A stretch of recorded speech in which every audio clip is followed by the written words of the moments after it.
Hi, hello and welcome to another episode from, of course, China. My name is Fernando and Ziv. And today we are joined by Jim Mann. Jim is from the United States. So Ziv, why don't you tell us something about Jim? Yeah, sure. James Mann. Mm-hmm. He is from upstate New York, and he came to Dongguan in 2010. In 2011, he started something very special called the Dongguan Dragons Baseball Club, because his son wanted to play ball, and for some other reasons we're going to talk about.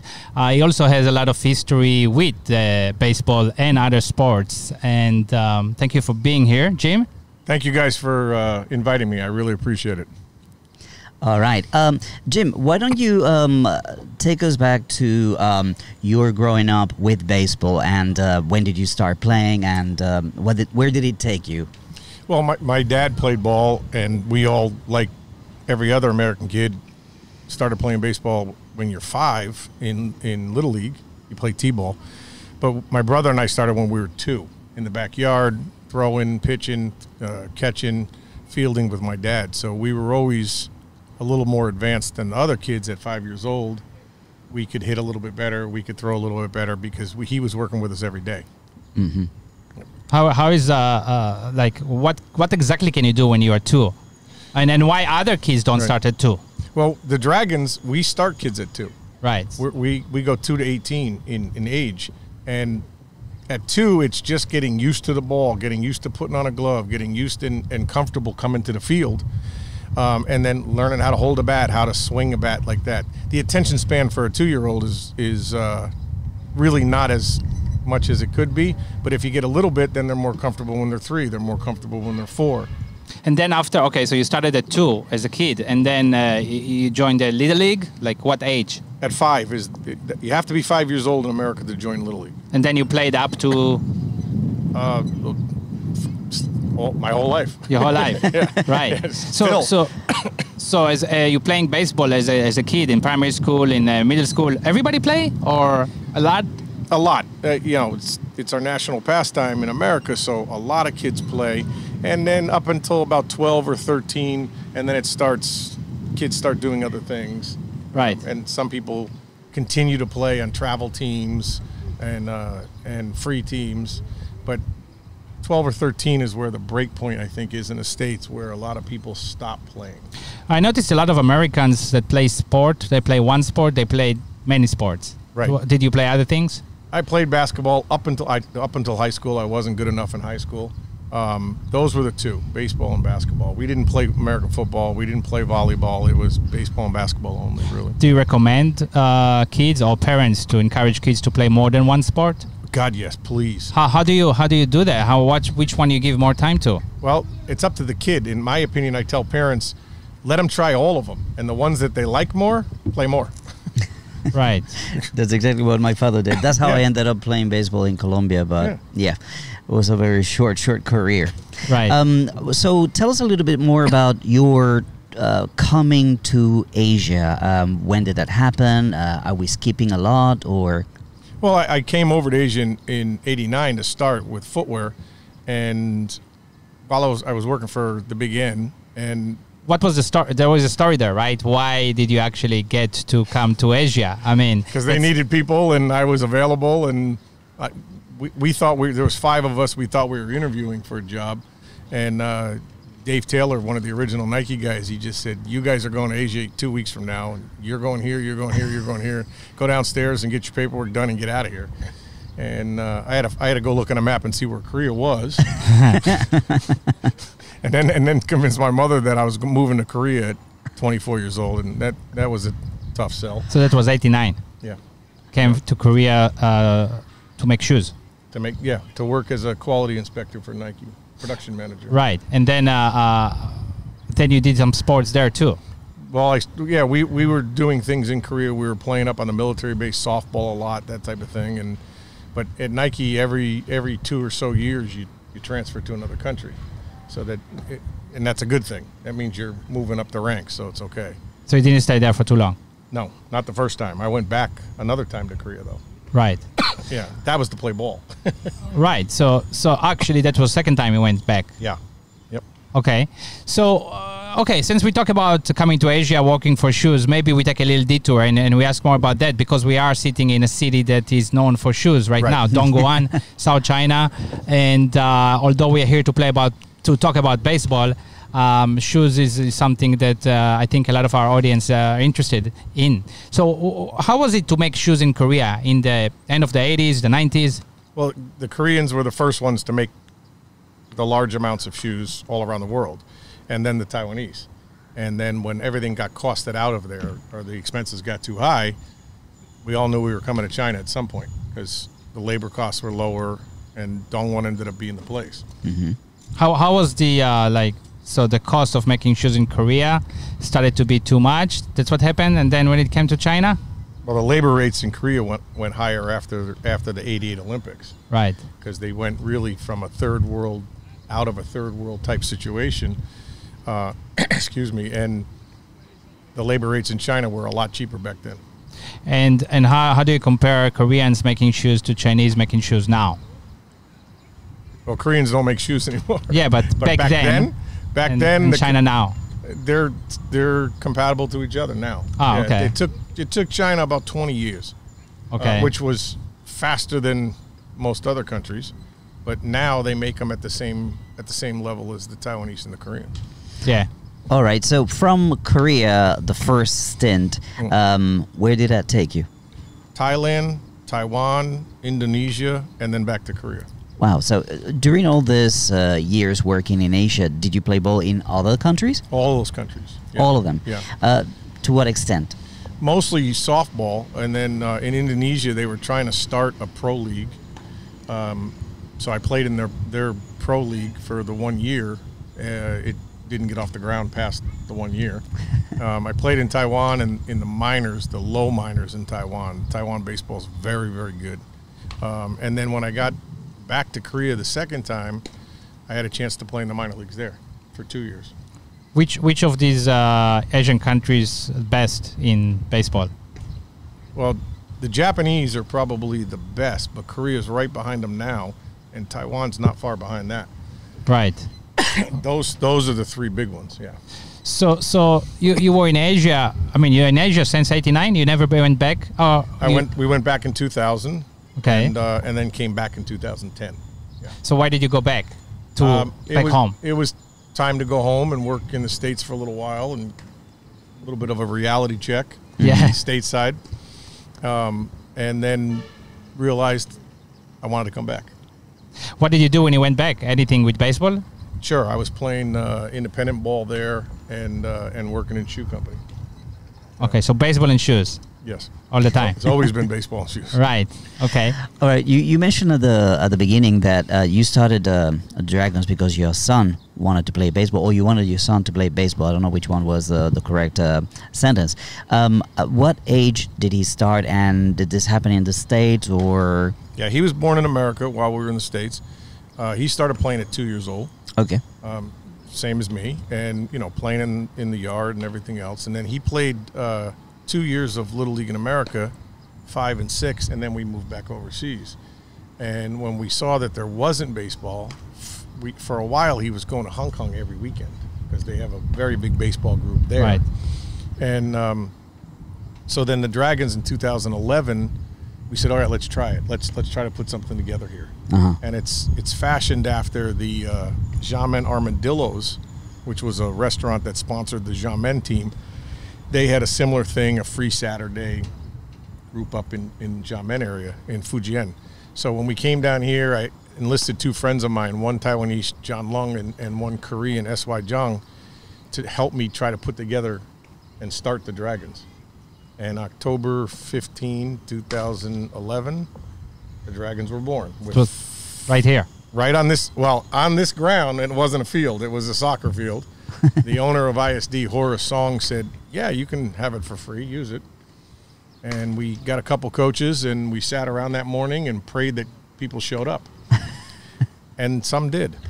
How many kids did you have? We didn't have much, anywhere between 5 and 10. That first day? The first day. When this is a time when there was no social media or too much social media. Correct. How did you get the word around for people in the city like, hey, We're trying something for kids. I mean, how did that get around? Yeah, we printed flyers in English, Chinese, and Korean, and we put them everywhere we could think of. Oh.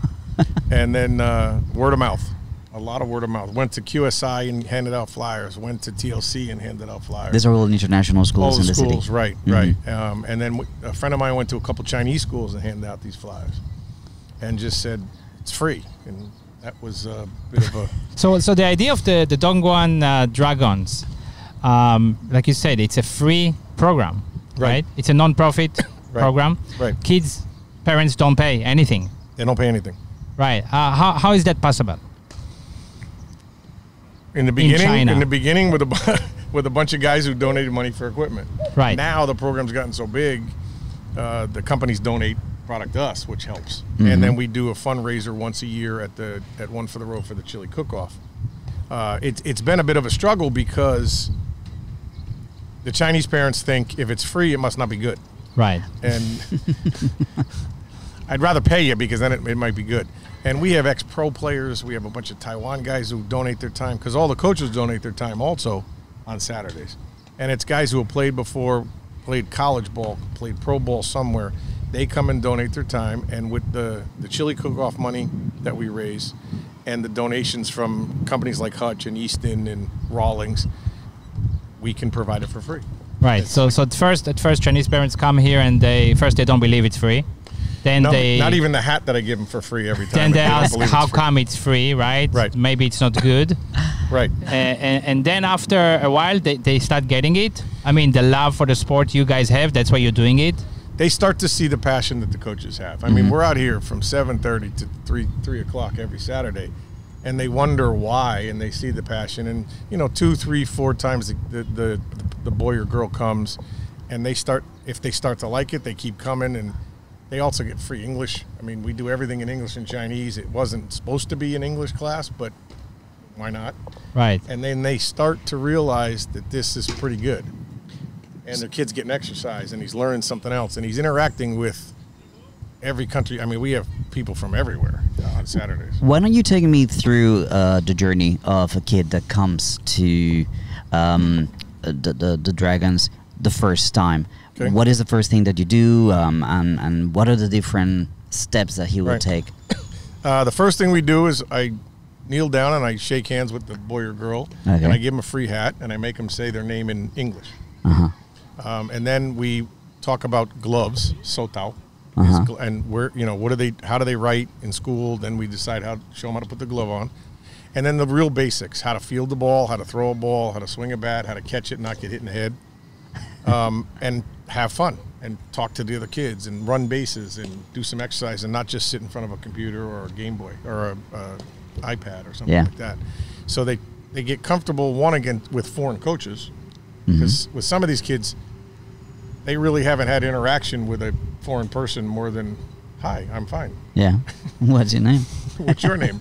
Right. So, but everything's in English and in Chinese on Saturdays. So there is a comfort level there that we'll make sure. And it's just getting them comfortable to come on the field and try to do something exercise. In the first group on Saturdays, we use a softer baseball so nobody gets hurt. And then we slowly try to teach them the game and the rules, because there's a lot of rules in baseball, and what to do and where to go. And if they get better,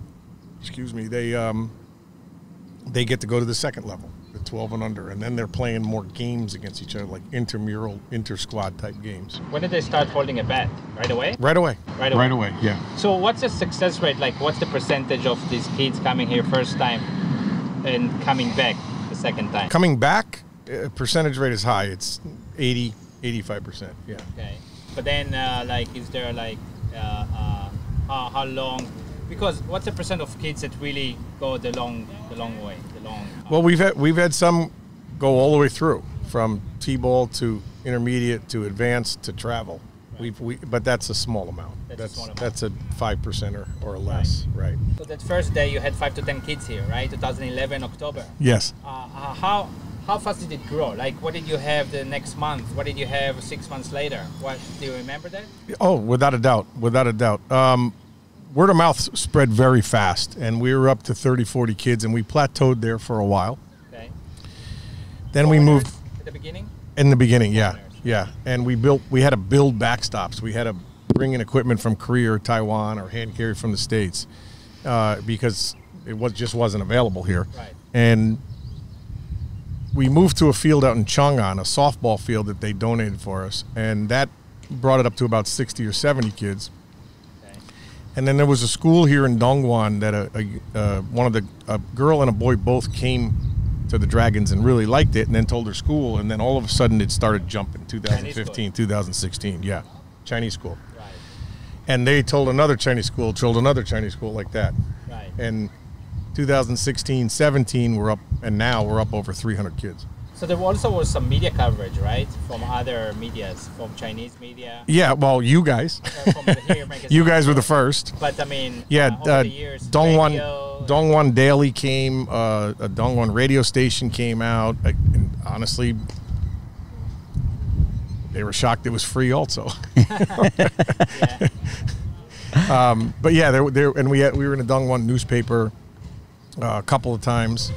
That, you know, there's foreigners out here teaching baseball, like a Discover Baseball type thing, and that also helped. It got So it got it out. 300 kids now. Yes, over 300. How about the government? Do they support you? They do. Relationship with them? Yeah, we do have a relationship with the government. If we have a tournament here, they'll donate money to help out with the tournament, and then hopefully, well, it was supposed to be this spring, but we're hoping for next fall with the virus issue that we'll have a tournament that the winning teams get money prizes that the government donates. So this is a local government, Dongguan? Local Nanchang? government, What is it? Dongguan. Dongguan. Yeah, yeah. Right. What is the conversation with them? They just want to promote sport, promote baseball specifically? No, it's all sports. They do it for all sports. If there's a tournament, and especially if you make it an international tournament, Hong Kong's considered international, and we've brought in other teams from other countries, then they help out with money. Right. For prize money and the other teams to travel and come here and everything else. Yeah. So over 300 kids now. You developed over the years. It's really gotten big now. And what kind of milestones did you have? Like, for example, I know the certain year, when was it, when you started to have the MLB clinics? Right. You had some famous players coming here. Yep. You joined the Little League. Maybe you can tell us more about those things. Yes. MLB has always helped us. MLB China has been fantastic. Sans the virus, they were coming down here 2 times a year, and they'll continue to do that to help us out. We became a chartered Little League in 2019 out of Williamsport, the Little League organization. But the milestones to me as a coach, we sent Ty Higginbotham, who grew up here, and he got a full scholarship ride to a Division II school to play baseball, Belmont Abbey in North Carolina. Jonathan Drapeau, who played here and in Hong Kong, and he's playing Division III ball in Union College in New York, my alma mater. And Freeman Yu, who was in our program from the beginning, was signed by MLB China. He's now in their academy. Those are the milestones to us. As a coach. The other things are great. The field was a milestone. 2016, Horace wanted to build a field, and a bit of a visionary, he was able to see that it was going to help his town, because he's from Nanchang, and then also his school. How did you guys manage to build it? Because I suppose there's challenges to getting something like this built in China, where there's not much experience in doing this. Painfully. How long did it take? It took 7 months completely. The biggest challenge was obviously a guy who doesn't speak enough Chinese talking to a company that only speaks Chinese, and the translators were Chinese people Who had no idea about baseball. And you can't move some of the measurements, and you have to figure out what a dugout is. That's the places for the teams to sit in. But what we ended up doing, it helped the Taiwan coaches got involved, and they became the translators, and then that helped proceeding forward. I see a lot of houses at the back. Yeah. When I used to play baseball, that was an issue because people were batting and were hitting windows and whatnot. Do you guys got that kind of trouble? The older boys, yeah. When they hit some bombs, they hit some home runs. We're hitting baseballs off their doors, and it's a construction company out there. But we were here before they were set up. Okay. So when they got set up, we told them, it doesn't happen a lot, but you're going to get some baseballs hitting on your roof and waking you up and that type of stuff, especially early in the morning. So this ballpark, you say it could be the best one in China. It's not could, it is the best one in China. It's the best one in China. Yes, sir. You've been around. You've seen. I've seen every one in China. You've seen facilities. Everyone. There are fields, right? There's fields. Zhongshan has a beautiful field. Guangzhou Tianhe Stadium is pretty beat up, but it's still there. Shenzhen just built a couple new fields. They're nice. Right. Shanghai American School has 4 fields. They're gorgeous, but that's Shanghai. But down here, this is the best field around. And the people that built it now, after pulling all those teeth, can build more now. I guess now they got the experience. They got the experience now, yeah. We were the guinea pig, I think. Right. Is it the first time that you were involved in building a field? No, when I was commissioner of baseball in New Jersey, I did help with the fields there too. Right. Yeah. The first time it was an all-turf field. It's the first time I built an all-turf field, and that has a lot of restrictions and rules to it with the water and cushion and stuff like that. So you have to make sure that it's a little bit different, a little bit easier after it's built, because you don't have to mow the lawn and you don't have to worry about rain. I mean, if it rains here, in 20 minutes we're playing.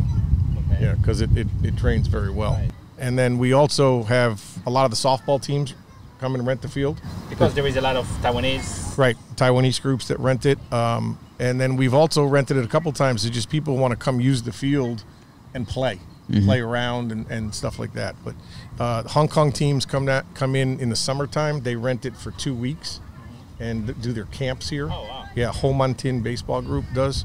And we've had a lot of teams that'll just say, hey, can we come this Saturday and work out with you guys? Because they don't have access to a field. Right. So you accommodate them? Sure. If it's we don't even charge them. If we're already here, working out and they just want to come practice, we just tell them, come on. I wanted to go a little bit more into this idea that this is a free program. So what are the costs of running this park, all this equipment? What do the parents have to pay for? You say it's free, absolutely 100% free. Where do you get things? What is the cost? Blood, sweat, and tears. a lot of sweat. So the Dragons is free. Yeah. Every Saturday it's free. It'll always be free as long as I'm here and alive. We do get now donations. We get bats from Easton that help out tremendously. These are expensive bats. And they give us bats all the time. Hutch Baseball is our #1 sponsor, with gloves, with uniforms. We work with a factory that makes Rawlings baseballs here in Hojie, and they allow us to buy baseballs at a discounted price because we have a free program. Okay. So the money that we raise pays for that stuff. You know, and when we have tournaments, we pay for umpires. Sometimes we even help teams get here because we have a bigger budget with the free stuff than some of these other Chinese teams. And if a player gets better than the norm, they can then try to join the academy. They have to try out. All the coaches unanimously decide. Then there's a fee. Now, this is the academy. Chilean Academy. Chilean Academy. Right. Okay. This belongs to ISD International School. Right. The ISD is the ISD Chilans, their mascot. This is Chilean Park. Right. Then the Chilean Academy is all guys who came from the Dragons.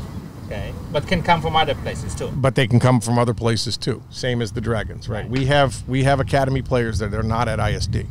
Okay. But there is a fee for the academy because it's not expensive. It's 12,000 renminbi a year. Okay. Yeah. This is every day? Monday, Tuesday, Thursday, Friday, Saturday. So, okay. Yeah. Wednesday, I got it 1 day off.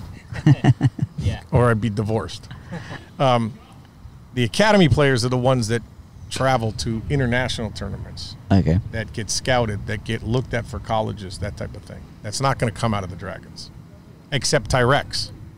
The boy playing in Division 2. Right. He was only Dragons because the Chilans wasn't here when he right. When did the Chilans started then? 2016. 2016, okay. Right. Are there any other academies like this in China? Yes. 3 weeks ago. Okay. We played them Friday. Wu, who came out of the MLB Academy. He was the first person to sign to go play in America. Played with the Baltimore Orioles minor leagues for 5 years. He was released. He came back to Shenzhen, where he's from, and he just started an academy in Shenzhen. Okay. His is not free, but he is doing it the right way. And they came Friday and played against us. Who won? We won. You shouldn't have to ask that, Ziv. But we're helping his program. He's building up the right way, and he's teaching kids the right way. Same program as ours, and we're always going to help teams like that. So, is baseball a sport that anyone can play, even if you come from a poor family? Is it one of those? Without a doubt, because if you look at the Dominicans, the Colombians, Yeah. Latin Americans, they're coming from a lot of poor families, and they all play baseball pretty well, especially in our group. If you come for the Dragons, you just need to wear a pair of sneakers. Uh-huh. Right. We supply everything else, but we've also been blessed to run into companies like Hutch or Easton. But then as they get better, they want to practice at home, near home. They need to get their own. We tell them it's a good idea to, and we also take some of the equipment here when we cycle it out and give it away to kids to go use. How often do you do that? How often do you renew, for example, a ball? Well, if they don't hit it off the construction things, so those take a couple of weeks to get back. We buy baseballs 4 times a year. 4 times a year. And how many do you buy each time? A lot. 1,000? Little close, yeah, Wow. close. But you do like you said, you know the factory that make Right, them right. here somewhere Hoj, in Hoja. yeah. So it's been And these are also the ones that they use in games back home Yes, in America? That is the MLB ball, but Okay. it's a blemish ball. If you look, there's a little bit of red you can see running here. So MLB won't buy them, so they sell them to us at a reduced price, and we're happy as anything. Don't care about the blemish. We don't care about the blemishes. What is the goal, the end goal for you with these Dragons? Is it getting a player into the MLB? Is it getting the first Chinese players is it getting Chinese players to be really good at baseball? I mean, I know it started from your son and your love for baseball, but there is something much bigger here, right? There is something much bigger, but that wasn't the expectation, and it still isn't. It's just to bring baseball here. I mean, my son's going to graduate next year. He's leaving to go play baseball in America. We're still here. To get a player in MLB, yeah, sure, that'd be great, but that's a long way away. I might be too old by then. It's just to bring the sport that we all love, all the coaches, like I said, that donate their time. We're here, so let's bring it to China. It's not like, so it's still that kind of feeling for you. Yes. Oh, yeah. Always It's not will like be. I gotta get. No. It's Is it a little bit like the basketball, the NBA roadmap? You know, try to make baseball a national sport or a very important sport in China, as basketball is. I think that's MLB's goal. Mhm. They have 3 academies up north, and they're trying to find the Yao Ming of baseball. There's no doubt. Xi Jinping 2 years ago said he wants to have a good baseball team, a national team. I'd love a player to be on that. That would be pretty cool. Yeah. MLB is going to a lot of countries, not just China. India, they just opened up India. Dave Palisi is down there running MLB India. They're trying to get international using, as you said, the blueprint that NBA did. It's just a little harder. Who is the Yao Ming of baseball in China? What kind of kid it is today? What kind of person it is? What do you need to have to be that? They have to start when they're younger. Yeah. They have to learn the game the right way. They have to have respect for the game the right way, and they have to have the passion for the game, and obviously the ability. The physics. Physiologically speaking, I mean, we talked about Latino players and we talked about American players. Are there like differences in their body and the way they're built that makes them better players? Not built, body, yes. No. Built, it doesn't matter. One of the best players in the world is 5'7". Okay. Jose Altuve, right? And then you have a guy who's 6'4", Giancarlo Stanton. but they're both great ball players. Mike Trout, the best player in the world right now, is 6'1". So it doesn't matter your size; it matters. And the difference now with the Chinese compared to Latin American players is the core strength of the body for Latin players is better. Mm-hmm. And a lot of that comes from soccer, football, because they're getting more core strength playing when they're little, and then they go into another sport and they're stronger bodies. I've always been amazed of seeing baseball players that are a little bit overweight. Mm-hmm. I mean, and pitchers. Yeah, you're like, how does that square with being a sport? What is the advantage of being overweight? I mean, apart from the simple physics. There aren't players that are overweight unless they're pitching. Okay. Because the pitchers can walk out to the mound, throw as long as they can throw, and then walk back. The other guys are all in great shape because they got to run, slide, everything else. You see guys, Bartolo Colon, in America, he's 40 pounds overweight, but he can still throw 90-plus miles an hour. He's got to walk to the mound. He's got to walk back. He's got to walk to the mound. He's got to walk back. As long as he can throw, he's okay. Is there an advantage to batting also when you are bigger? No, it probably a disadvantage because you don't have enough bat speed because you're a little too heavy, like I am now. Shaq was fat, no? Shaq was, yeah. What do you think of our little game? Sure. I was going to say that. Yeah, cool. So we're going to start with a game called This or That. Okay. Okay. Ziv, do you mind explaining this or that? We're going to give you choices. Okay. And then you let us know what you choose between 2 or 3 things and why. Okay. I need a minute. I need to find the questions. Yeah, all right, so I'll start. Sure. Okay. So the first one is pitching or batting. What's more important? Pitching. Is that because you were a pitcher? That's part of it, yeah. But with good pitching, you can win because you can stop the batters. Okay. You can have great hitting and you can score 20 runs a game, but if your pitchers give up 21, you still lose. Does any player is really good in both? Shohei Ohtani from Japan, who went to America a couple years ago, he's a two-way player. So that's very unique. Very, very unique. And to do it at that level is tremendous. So he's at the MLB now? Yeah, he plays for the Anaheim Angels. Okay. Angels. And Ohtani is amazing on both. So you're a good pitcher, but... I wasn't a good hitter. No.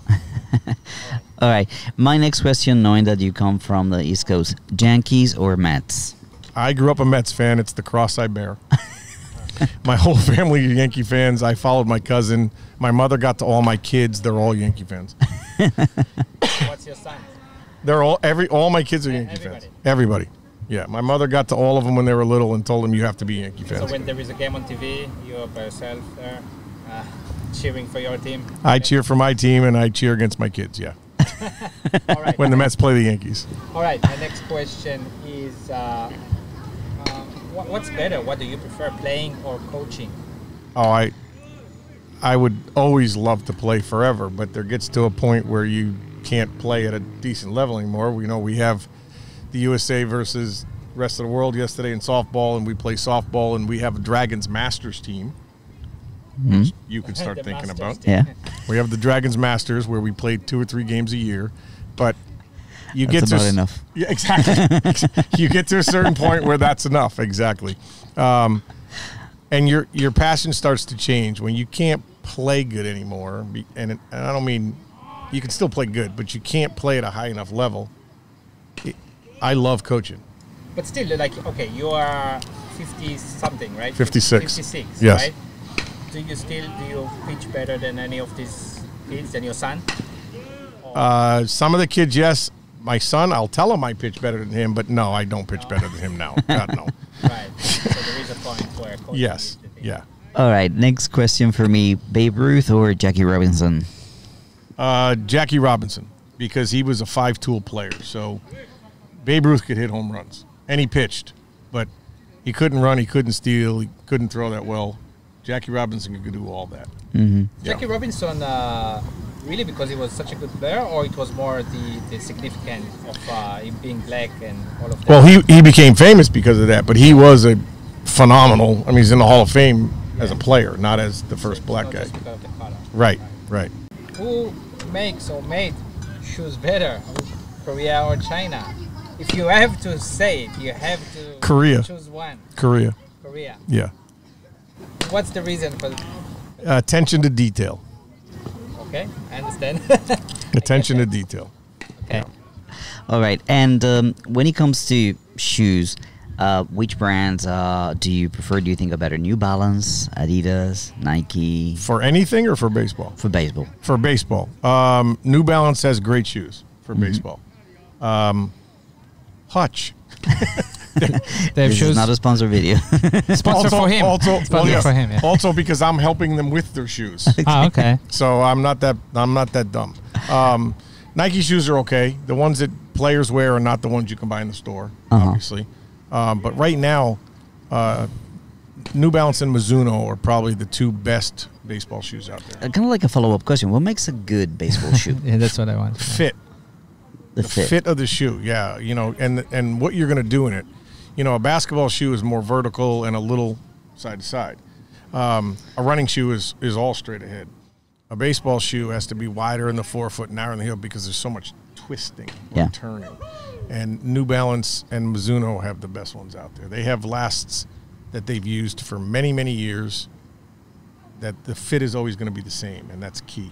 So the player and the buyer can always go back and know what they were getting. Yes, exactly. Is it Right. similar to the other sports, like a good shoe for baseball costs good amount of money? Yes. Yes. Is it real? Is it because the shoe is a lot to make, or is it brand and the whole, It's a combination trend? it's a combination of all of it. It's a combination. Yeah. And since we're on this subject, like, okay, I'm curious about the outfit, the clothes they wear, the Right. players, right? Right. Like, I was thinking this morning, why baseball players don't wear shorts? I mean, to Because be more when you slide, when you leave slide, sliding? half your you leg have on the ground. and you have shorts, it hurts like hell. so it's that, okay? Yeah. So even guys who steal a lot that are sliding a lot wear pads underneath the pants so they don't tear up their legs. Yeah. So you It's see, protection. you see a lot of goalkeepers as well that wear those ties and they're like underneath their shorts because So jersey for baseball, there is more material, like it costs much more than basketball, or No, they're about the same. It's just a different type of fit than a regular shirt. Like we want extra room here because you want to be able to throw the ball. right? The other jerseys are dry fit now, just like everything else.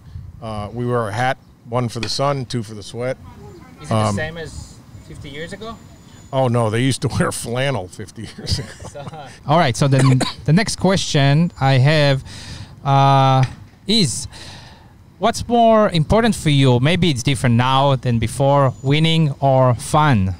Or what's more important? What do you teach?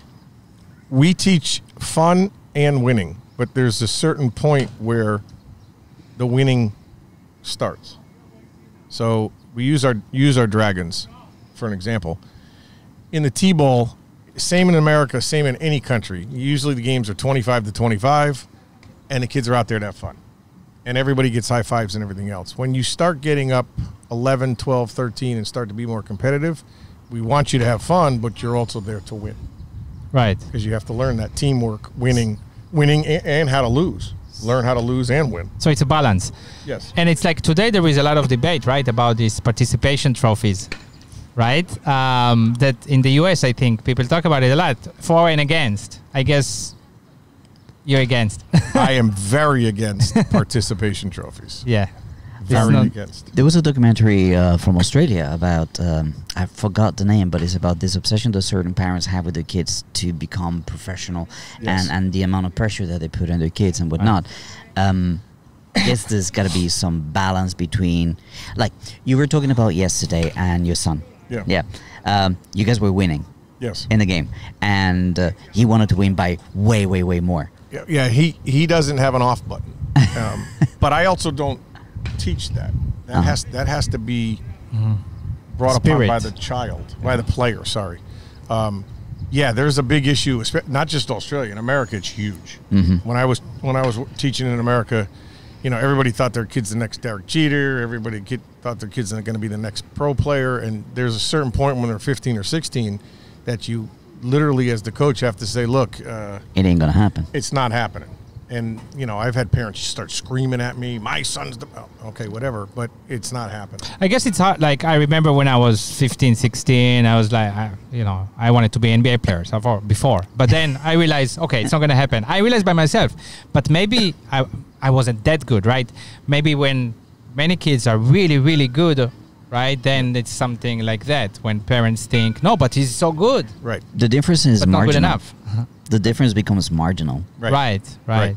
So A tiny little... And it's better when the kid or the player realizes, okay, this is as far as I'm going to go. Right. We've had boys here in the academy who've said, I'm done. I'm not going to name names, but I respected the fact that they said, I'm not going any further. I know that, and I've decided I'm going to go do something else. Study more or whatever. That's fantastic. Right. How do you have the conversation? I mean, having been in China for a long time, I know that this must not be an easy conversation with the parents. Let's say you see a kid that has amazing talent, and you say, like, I see something here, but they're like, he's going to go to school, or I mean... How do you have that conversation, and how successful are you at having those conversations? We've had that conversation about 5 or 6 times.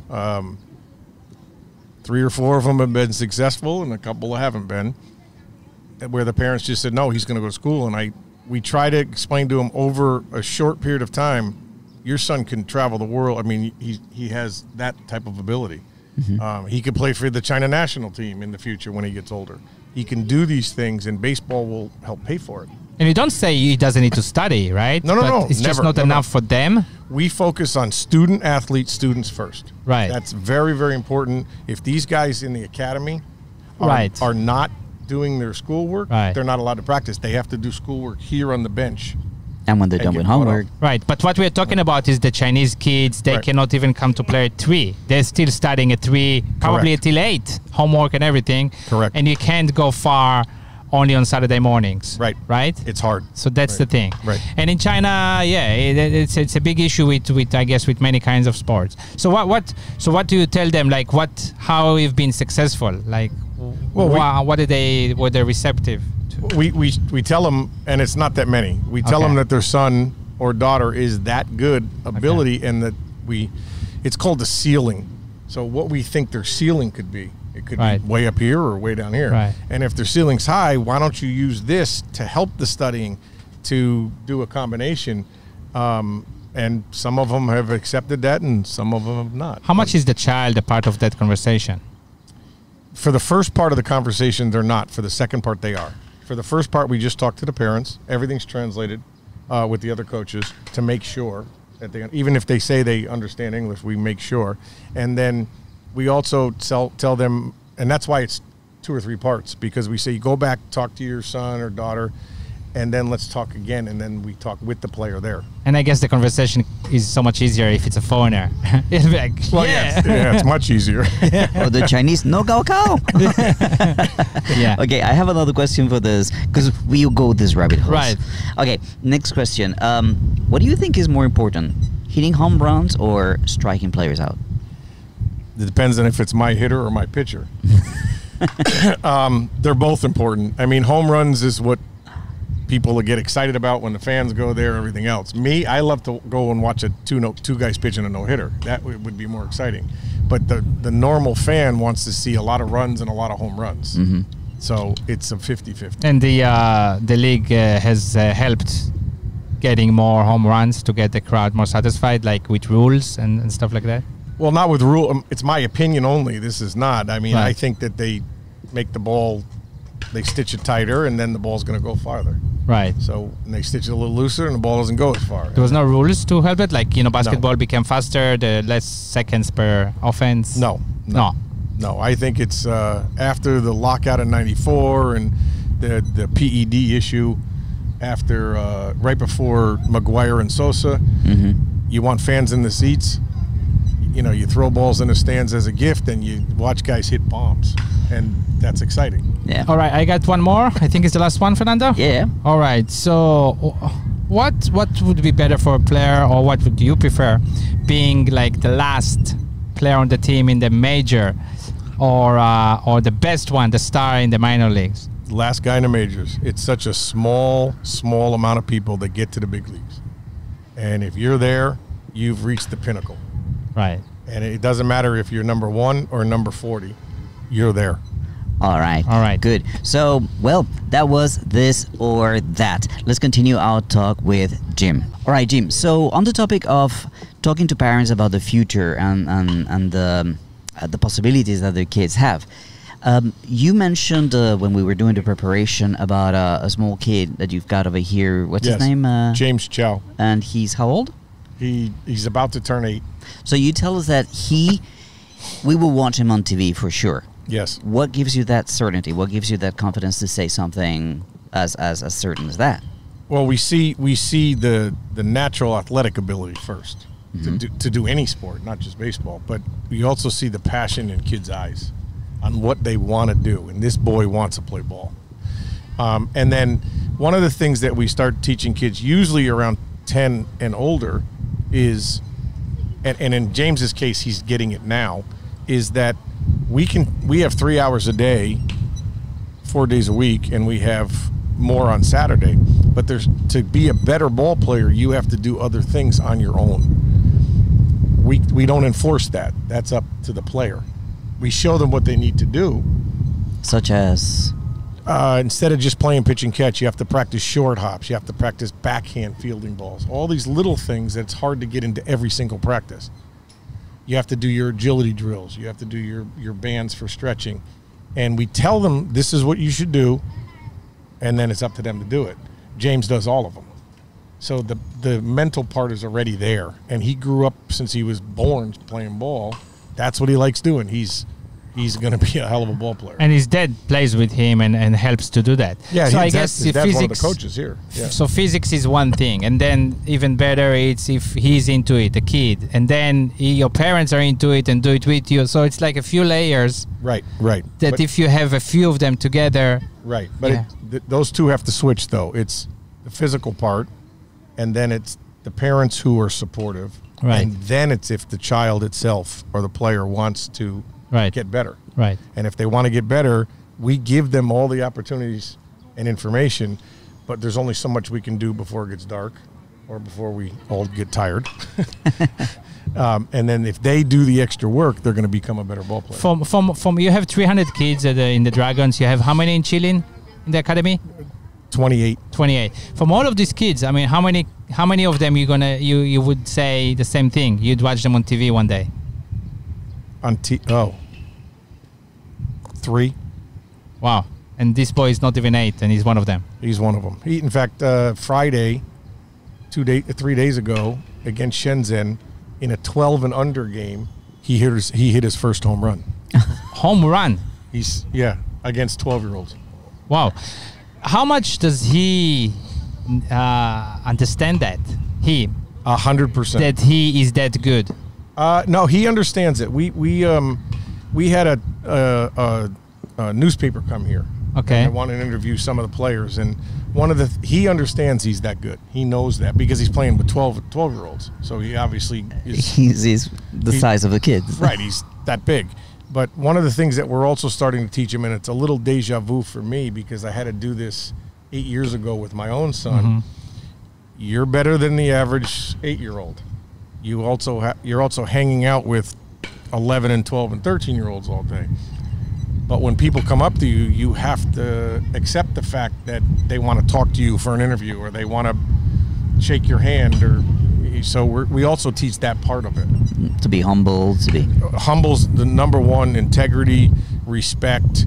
You have, if somebody comes up, you can't put your head down and not, you have to be able to talk to. And it was a newspaper that came here that wanted to talk to him, and he was 7. Right. What can you say? Right.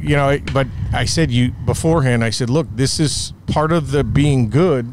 You have to also give back for this type. You get used to it. It's the beginning. Oh yeah, and he doesn't complain because all the girls were out here all the little girls were out here on Friday cheering at him. So he was pretty happy about that. That was a bull. Incoming. So he's humble. He is. He's very humble, and his dad is one of the coaches here. His mom is a tremendous lady, a baseball mom. She's here every day watching, and his brother is also in the academy. He's also a very good ball player. Right. Jim, you guys had a very busy day yesterday, and I know that that's part of some of the things that you do here. So can you tell us a little bit about what you did yesterday? Is something that we can talk about, and also something that's coming very soon, the chili cookout. Yep. Yesterday we had the 12th annual One for the Road USA versus the rest of the world in softball. Here in Dongguan. It's a long name, yeah. 12th annual. We're 12-0. Yes. And as long as I'm alive and in Dongguan, we will not lose to the rest of the world. As long as Taiwanese are not coming to No, China. even if the Taiwanese were, we beat them when they had the Taiwanese guys too. But yesterday was more special because we also had Martin's football here. Mateus Martin runs a phenomenal soccer program, football program. We'll have him on the program. We'll have him. You need to. He's a great guy, and I love the way he teaches. I love his whole program, and they did a lot of soccer, football things going on, and all the money raised for raffle tickets and food that One for the Road donated all went to help Gabriel. That's the young Brazilian boy that's here in Dongguan who has leukemia. So it was a great day. It was hot, but it was a great day. This is one of the things. The community is very strong here. I don't know if we are in Dongguan. We've been in Dongguan for a long time, so that's what we know. I assume that many similar cities to Dongguan in China have the same kind of feeling. You lived in Xiamen. I don't know. Is it similar? It's not as good as here. How about Korea? How about Taiwan? How about? Those are so it's different because those are baseball. Countries. But I'll tell you a very quick story to give you the feeling. In 2015, we drove out to Chang'an for our regular Dragons. It's a town in Dongguan. Yeah. Right. And our regular Dragons were out there. And we showed up at the field, and we had these two very large metal bins that we stored all our stuff in. And somebody had broken into the bins and stolen all of our equipment. Oh, wow. All of it gone. And it was 5 years worth of equipment. We never had to cancel the following week. The community came together and got me equipment before the next Saturday. It was phenomenal. I had bats, balls, gloves, everything. Enough to be able, a week later, true story, a week later I had enough equipment that got to Dongguan that we never had to cancel a day because of that. And that's the community coming together. Right. And staying on the community, so like you said before, we spoke about the program being free and people donate and there is this fundraiser event. Right. Every year for 8 years? How many years is it now? 10. 10 years now. This one coming up will be 10, I believe. The chili cook-off. The chili cook-off. Yeah. Right. What can you tell us about this event? And when is it held? It was started at Shooters back in the day when Shooters was open, and they had a chili cook-off, and it went well. And then the next year they said, well, why don't we use that money? Shooters said, we'll use that money and donate it to the Dragons. And in 2 years it got really big to the point where you couldn't get in Shooters. So, and then Shooters changed hands, and One for the Road picked it up. And we do between 800 and 1,000 people. Wow. It's 12 teams, chili competition, and all the proceeds for the tickets, it's all you can eat chili all day. It's a big trash talking competition amongst, you could be a restaurant, you could be a single person. It could be a magazine. I won it once. You could be a magazine that cooks chili for that day. We have a young man who donates a lot of baseball sign things, and we raffle those off. Jason at One for the Road donates a ton of drinks and beverages for the day, and all the money goes to the Dragons. So this is you raise about 100,000. Approximately, yeah, approximately $1,000, right?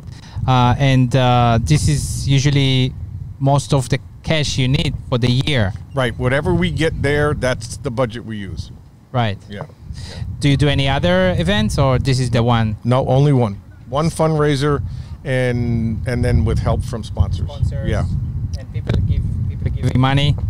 Not just the chili cook-off. Just the chili cook-off. When the program first started, we had a couple parents who donated some money to help us get more equipment, but we don't look at that now for things like that. I mean, Horace, the owner of ISD, helps obviously the field, and he helps with some equipment, But overall, it's the chili cook-off. That's our one thing for the year.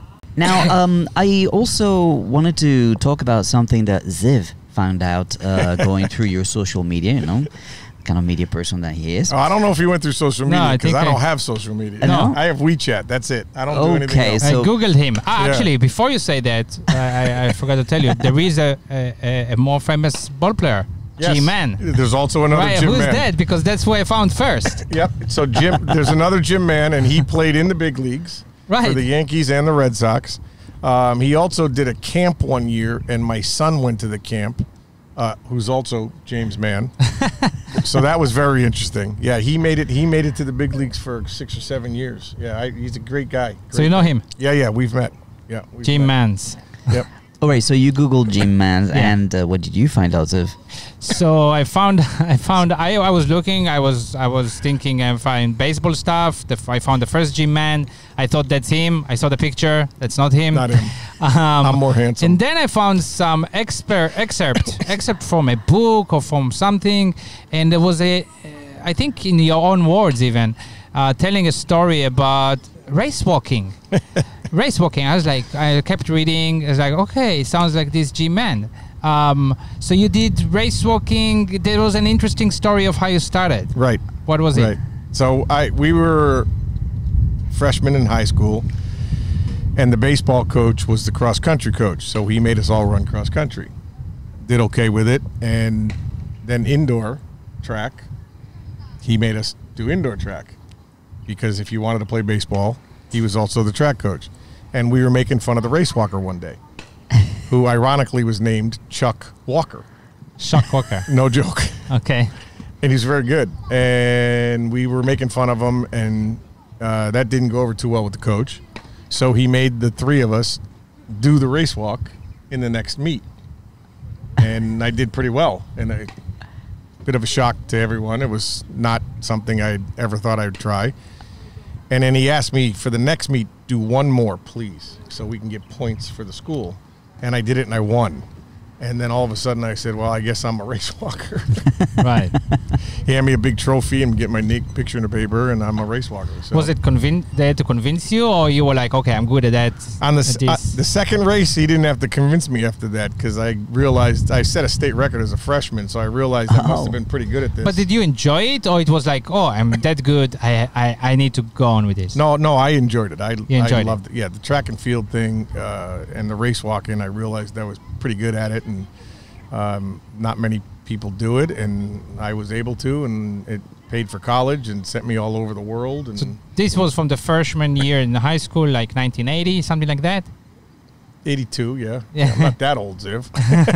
And then you did it for 8 years, you said? Yes, yeah.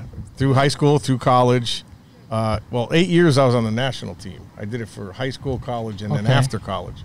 But I was on the USA team for 8 years and traveled to Europe every summer and competed and trained full time. I was racing for the Adidas track team and then raced for the Nike track team briefly till I got hurt, and then I went to work for Nike.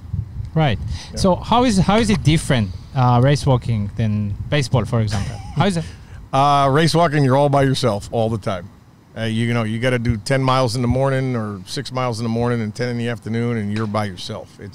That's your workout. Once in a while, you ask an old friend to ride a bike next to you because you're out there for 2.5 hours.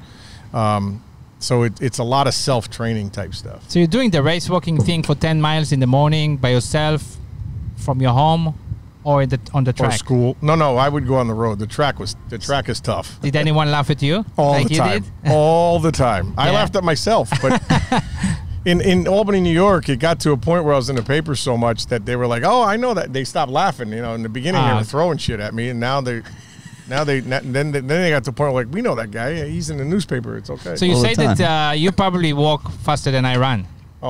Now? Or No. back then? Or back then? Back then? Yeah, I guarantee for sure. you. I guarantee I walk faster. than you. How is that possibly? How is that possible mechanically? My mechanics were really good. I walked a 6:36 mile.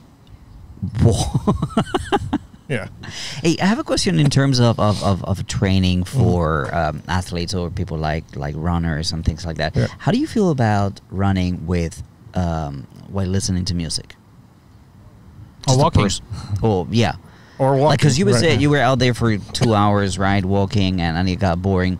Would Right. it have been different if you had, like, an iPod or If something? they had those things back then, yeah. Yeah. Ziv's Walkman. making me older than I am already. A Walkman. The go walk, the yellow one. Competitive guys that are running or walking are not going to be listening to music because that means you got to carry that thing Yeah. for that long. Joggers, weekend runners, that type of thing, it's a little different. Yeah, I mean, you are lost in your thoughts for 2 hours. It's not a bad thing. Hey, I walked for 90 kilometers once. Did you really? Wow. Yeah, Army. Yeah, my, in the my military. end of training. Yep. Yeah. So, did you have an aspiration to go in the Olympics? Oh, without a doubt. Did you try? I did. I didn't make it, but that was the goal. There's no question. Right. Because that's one of the sports. The only reason I know it because of the Olympics, right? That's the only time anyone ever sees it. yeah, that is interesting. All right. So so you stopped doing that? What? How many years ago you stopped doing that? 1990 when I got 1990. hurt. So it's not something like once in a while you're gonna go race walking for fun now. No, only to tease people when they think that they can run faster than me. You actually do it for a joke sometimes. Okay, I see. All right. So just before we end, I wanted to ask you. You did sports all your life. I mean, Yes. it seems like you eat you eat, Sleep. breathe sports, Dream. all the time. Yes. Is that something you ever gonna stop doing? I mean, or do you see yourself like what? You're gonna play softball when you're 80? No. I mean, some people may do that. I don't know. It's like, there yeah. is senior league softball. I will not be playing when I'm 80. No. I might still be coaching when I'm 80 though. Right. The You're still fact- gonna be on the field, maybe. As long as I'm alive. Right. As long as I'm alive. And you started something that's tremendous, really, here Thank you. in China, in Dongguan. It's quite amazing. Thank I have seen you doing that from the beginning. You know that. Yep. And what is the future for the Dragons? What is the future for you? Are you going to stay in China doing this for how long? If you're going to leave, what's going to happen with the program? What do you think?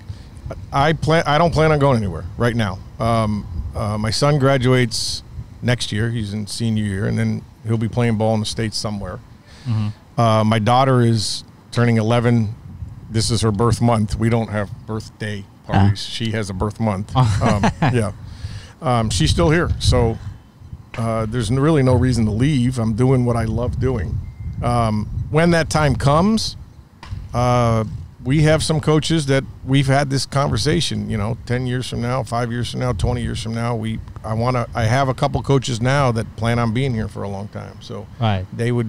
I would hope would take it over, and we'll have somebody that's coming up to do that. Do you think that this is something that has to keep being a foreigner thing, or at least No. from outside, from baseball culture, or is it something that maybe it's a good thing that will become Chinese?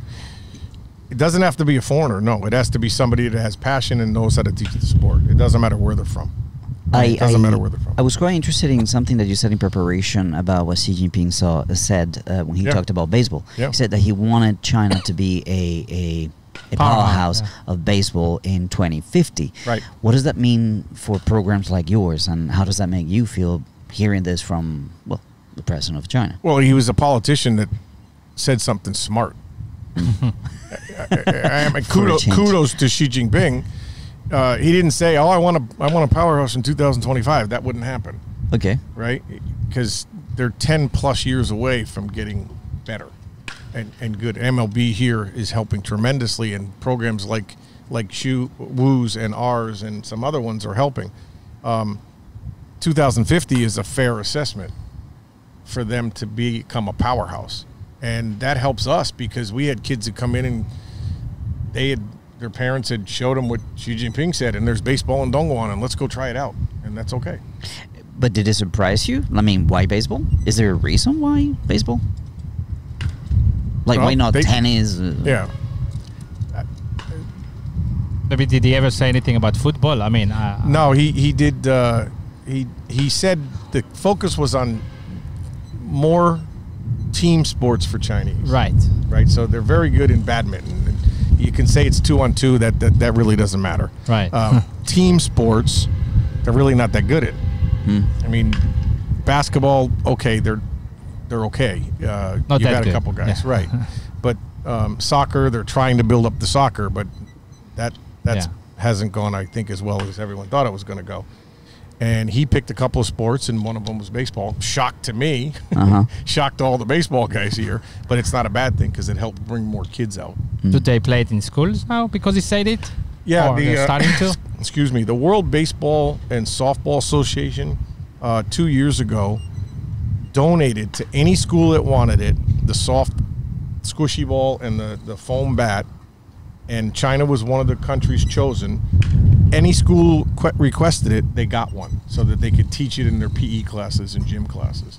So there is some of that popping up around here too. Right. And some of those kids get better. And one of our coaches, Ken, he's a Chinese guy from Dongguan. He goes out to all the schools. He has a little program where he does Discover Baseball. And when he sees somebody good, he introduces them to the Dragons. So it's good. So it's progress. Yeah, it's all intertwined. Yeah. All right. So I think that maybe I'll see you next week. I'll bring my son. It's about time, right? Bring him on. Yeah. Anybody, everyone's welcome. I was wearing this hat at my training center, and quite a few kids were like, "What is that hat about?" This is the Dragons, the baseball Dragons. So I got 200 kids that might be interested in coming next week. Bring 'em. We'll see. We'll see. Yeah. Everybody likes the logo, the dragon holding the baseball there. So All right, Jim, thank you for hosting us on this thank you. really, really nice Thank you, baseball guys. field. Thank you so very much. It's my pleasure to pleasure. meet you. You've been here doing this Yes. for a very long time, but it's about time for me to get involved with this sport that I used to play when I was a kid. Yeah. All right, guys, that's all the time we have for today. Thank you so very much for watching. As always, if you like this video, give it a thumbs up, and if you like the content of our channel, then make sure to subscribe to it. And if you do that, don't forget to hit the bell button to be notified whenever there is a new video out, and make sure to follow us in the social media that you see down here. And until we see you again, this was, of course, China. bye-bye. Bye.